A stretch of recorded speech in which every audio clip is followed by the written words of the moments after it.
America Iran में महाडील sign होने वाली है। अभी तक डील पर डिजिटल हस्ताक्षर हुए हैं। दोनों देश के नेता जिनेवा में मिलेंगे, डील करेंगे, लेकिन उससे पहले एक खुफिया रिपोर्ट लीक हो गई, जिसके बाद अमेरिका में खलबली मची हुई है। ट्रंप की पोल पट्टी खुल गई है। क्या है ये रिपोर्ट और रिपोर्ट क्या बताती है ईरान अमेरिका जंग के बारे में? एक तरफ अमेरिका ईरान एमओयू साइन कर चुके हैं। एमओयू में बहुत सारे पेच फंसे हुए हैं, जिसको सुलझाने के लिए बहुत से काम करने पड़ेंगे। 19 जून को दोनों देश टेबल पर आने वाले हैं। सारे पेच सुलझ पाएंगे, ये भी फाइनल नहीं है। लेकिन इस बीच एक ऐसी खबर सामने आई है जिससे अमेरिका की पोल पट्टी खुल गई है और सुपर पावर का तमगा होर्मुज की खाड़ी में दफन हो गया है। अमेरिका ईरान समझौते के बीच अमेरिकी खुफिया एजेंसियों ने एक नई रिपोर्ट सामने रखी, जो रिपोर्ट अब लीक हो चुकी है, बाहर आ चुकी है। इस रिपोर्ट की माने तो जंग के बाद ईरान पहले से ज्यादा ताकतवर हो गया है। यानी डोनाल्ड ट्रंप जिस ईरान को झुकाने के लिए निकले थे, डोनाल्ड ट्रंप ने उसी ईरान को पहले से ज्यादा पावरफुल, ज्यादा ताकतवर बना दिया। यानी अब तक जो ईरान एक बॉटल में कैद था, उसको डोनाल्ड ट्रंप ने आजाद कर दिया। अब ईरान जब चाहे होर्मुज को बंद कर सकता है। रिपोर्ट के मुताबिक युद्ध के बाद ईरान के पास वैश्विक अर्थव्यवस्था को नुकसान पहुंचाने की एक और नई ताकतवर क्षमता आ गई है। अमेरिकी अधिकारियों का मानना है कि ईरान के पास ऐसा हथियार आ गया है जो परमाणु बम से ज्यादा खतरनाक भी है और असरदार भी है। यानी होर्मुज ही वो पेचीदा कड़ी है जिसके सामने अमेरिका भी सरेंडर कर रहा है और दुनिया भी सरेंडर कर रही है। और इस रिपोर्ट में यह बताया गया है कि ईरान पहले की तरह नहीं रहेगा। उसे जब अपने आप पर खतरा लगेगा, उसे जब लगेगा कि उसके ऊपर सैंक्शंस बहुत ज्यादा बढ़ गए, उसे जब लगेगा कि उसके ऊपर दबाव ज्यादा डाला जा रहा है, उसे जब लगेगा कि उसको कॉर्नर किया जा रहा है, वो किसी भी स्थिति में, किसी भी हाल में होर्मुज ब्लॉक कर देगा। रिपोर्ट में यह भी कहा गया है कि अगर परमाणु बातचीत टूटती है तो यमन के हूती विद्रोहियों के जरिए बाब अल मंदेब स्ट्रेट में भी संकट पैदा कर सकता है ईरान, और ईरान होर्मुज भी बंद कर सकता है। ऐसे में दुनिया के दो बड़े समुद्री मार्ग एक साथ प्रभावित हो सकते हैं, जिससे पूरी दुनिया की आर्थिक और भौगोलिक स्थिति हिल सकती है। पूरी दुनिया में भूचाल आ सकता है और उस भूचाल को हर किसी ने महसूस किया है।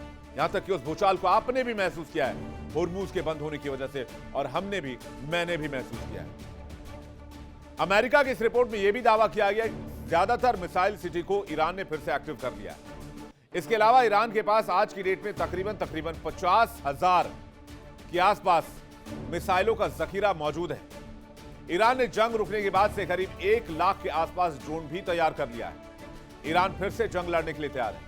अगर उस पर दबाव डालने की कोशिश की गई तो फिर वो जंग में उतर सकता है।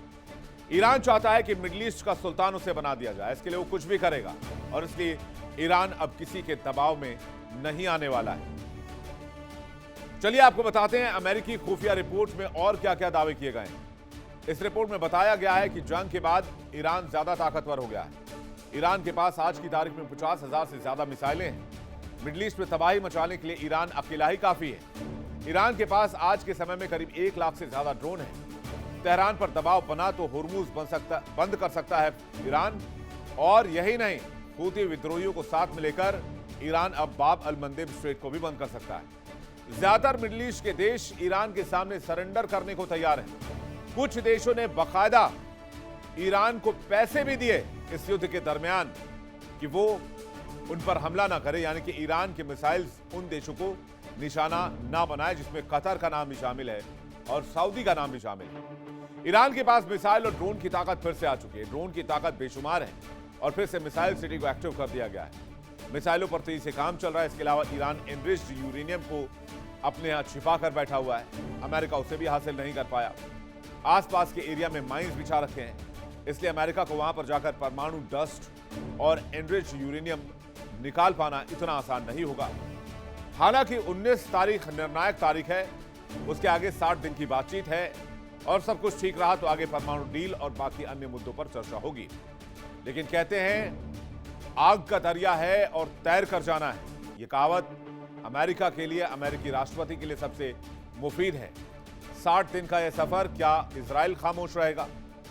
और अगर इजराइल खामोश नहीं रहेगा, उसने लेबनान को निशाना बनाया, तो क्या ईरान खामोश रहेगा? और अगर ईरान खामोश नहीं रहा, ईरान ने इजराइल को निशाना बनाया, तो क्या अमेरिका खामोश रहेगा? बहुत सारे पेच हैं, लेकिन इस बीच ईरान के ताकतवर होने की खबर ने ट्रंप की रातों की नींद उड़ा दी है। ईरान के पास दो और ऐसे ताकत हैं जिस पर अमेरिका अभी तक काबू नहीं पा सका है। क्या है ईरान की वो दो ताकत? चलिए आपको ये भी बताते हैं। ईरान की पावर M2 यानी कि एक मुश्तबा खामनेई और दूसरा मिसाइल ताकत। मुश्तबा को भी अमेरिका नहीं ढूंढ पाया, CIA नहीं ढूंढ पाया, मुसाद नहीं ढूंढ पाई, और ये दोनों पावर जब तक ईरान के पास है, ईरान जंग में पीछे नहीं हटेगा। इसके अलावा ईरान के पास इन दोनों पावर को सेफगार्ड करने के लिए IRGC भी मौजूद है, जिनका सिर्फ एक ही लक्ष्य है, मुश्तबा खामनेई की रक्षा करना और मिसाइल ताकत को बरकरार रखना। यानी ईरान 100 दिन से ज्यादा जंग लड़ने के बावजूद अपनी ताकत को दोबारा हासिल कर चुका है, ताकत बढ़ाने में फिर से लगा हुआ है, जिसको इजराइल और अमेरिका ने तोड़ने की कोशिश की। आज ईरान इस राख से उठकर फिनिक्स बन चुका है, एक बार फिर से ताकतवर मुल्क बन चुका है। उधर अमेरिका को ईरान ने इतना तोड़ दिया कि ट्रंप सीधे हाफते हुए डील की मेज पर आ गए। कहते कि ट्रंप अब जंग नहीं चाहते हैं, जंग के नाम पर ट्रंप को नफरत होने लगी। क्यों नफरत होने लगी ये मैं आपको अगली स्टोरी में बताऊंगा, तो बने रहिएगा हमारे साथ। हर मिनट का, हर सेकंड का हिसाब दूंगा मैं आपको इस जंग के अंदर, 100 दिन के दरमियान क्यों अमेरिका के राष्ट्रपति डोनाल्ड ट्रंप को इस जंग से नफरत हो गई। वैसे अगर देखा जाए तो अमेरिकी विमान, अमेरिकी अर्थव्यवस्था, अमेरिकी साख, अमेरिकी तमगा, अमेरिका के महान होने का टैग, ईरान ने सब कुछ मटिया मेट कर दिया। और मट्टी पलीत करने के बाद डोनाल्ड ट्रंप को अक्ल आई कि जंग से बेहतर तो डील है, जो कि बराक ओबामा ने भी यही रास्ता चुना था। हालांकि ट्रंप को यह बात अगर पहले समझ आ जाती तो शायद आज दुनिया इस एनर्जी क्राइसिस पर नहीं होती और अमेरिकन महंगाई की मार नहीं झेल रहे होते। अब डील के मामले में क्या अपडेट है वो भी जान लीजिए लगे हाथ। जंग में पिटने के बाद ट्रंप को अक्ल आई, डील का रास्ता बढ़िया है। वैसे भी जंग से पहले अमेरिका और ईरान वार्ता ही कर रहे थे, लेकिन आनन फानन में हमला किया गया, नुकसान सभी को हुआ, अमेरिका को भी हुआ। डील की इंपॉर्टेंट बात क्या है, आइए जल्दी से नजर डालते हैं। 19 जून डील की तारीख तय की गई है। स्विट्जरलैंड के लूसन शहर में डील की जो है वो टेबल सजाई जाएगी। अमेरिका के उपराष्ट्रपति जेडी वेंस वहां पर होंगे, ईरानी संसद के अध्यक्ष मोहम्मद गलीबाफ होंगे, और अभी तक डील की कॉपी सार्वजनिक नहीं हुई है। हालांकि कीर स्टारमर, जो कि ब्रिटेन के प्रधानमंत्री हैं, उन्होंने कहा कि मैंने डील की ड्राफ्ट कॉपी देखी है और ये ईरान को परमाणु बम बनाने की इजाजत नहीं देता है। लेकिन ये कही सुनाई बातें हैं। इधर अमेरिका और ईरान डील में एक और अपडेट है। डोनाल्ड ट्रंप ने कहा कि ईरान के साथ हुए समझौते को समीक्षा के लिए संसद में भेजने के लिए तैयार है। ट्रंप ये दिखाना चाहते हैं कि जिस संसद ने उन्हें जंग को लेकर काफी कुछ कहा और सुनाया, लेकिन वो कामयाब हुए और अमेरिका को उन्होंने बचा लिया। हालांकि इस समझौते की कई अहम बातें अभी भी साफ नहीं है। अब तक समझौते का पूरा दस्तावेज भी सार्वजनिक नहीं किया गया है। इस बीच समझौते की कथित शर्तों को लेकर कई रिपोर्ट भी लीक हुई है, लेकिन उनकी आधिकारिक पुष्टि नहीं हो पाई है। मीडिया रिपोर्ट्स के मुताबिक ट्रंप अगर ये संसद को भेजते हैं तो कई चीजें हो सकती हैं। क्या हो सकता है? इसमें समझौते के शर्तों की जांच होगी, इससे जुड़ी सुनवाई रखी जा सकती है, यानी कि हियरिंग रखी जा सकती है। अमेरिकी विदेश मंत्री, रक्षा मंत्री और अन्य अधिकारियों से जवाब तलब किए जा सकते हैं। जंग से लेकर डील तक में हुए नुकसान की पूरी जानकारी देनी होगी। रिपब्लिकन और डेमोक्रेट सांसद इसके पक्ष और विपक्ष में बहस कर सकते हैं। संसद औपचारिक समर्थन, संशोधन की मांग या विरोध में प्रस्ताव भी ला सकती है। ट्रंप के लिए राजनीतिक रूप से यह जोखिम भरा कदम है। इसकी वजह यह है कि अमेरिका में कई सांसद और इजराइल समर्थक समूह ईरान को आर्थिक राहत देने, प्रतिबंध हटाने और $300 अरब के निवेश पैकेज जैसे प्रस्तावों का विरोध कर रहे हैं। हालांकि अगर संसद में इस समझौते को समर्थन मिलता है तो इसकी वैधता बढ़ जाएगी। तब भविष्य में कोई नया राष्ट्रपति इसे आसानी से रद्द नहीं कर पाएगा।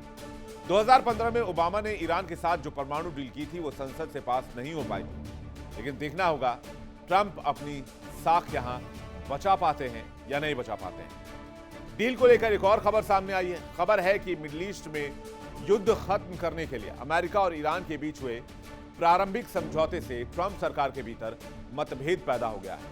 मीडिया रिपोर्ट्स की माने तो CIA चीफ जॉन रैटक्लिफ को शक है कि ईरान समझौते में किए गए सभी वायदे निभाएगा या नहीं। विदेश मंत्री मार्को रूबियो का भी मानना है कि ईरान अपने परमाणु कार्यक्रम को लेकर वो कदम उठाने के लिए तैयार नहीं है जिनकी अमेरिका उम्मीद कर रहा है। रिपोर्ट में यह भी कहा गया है कि रक्षा मंत्री पीट हेग्सेथ ने भी समझौते को लेकर चिंता जताई थी।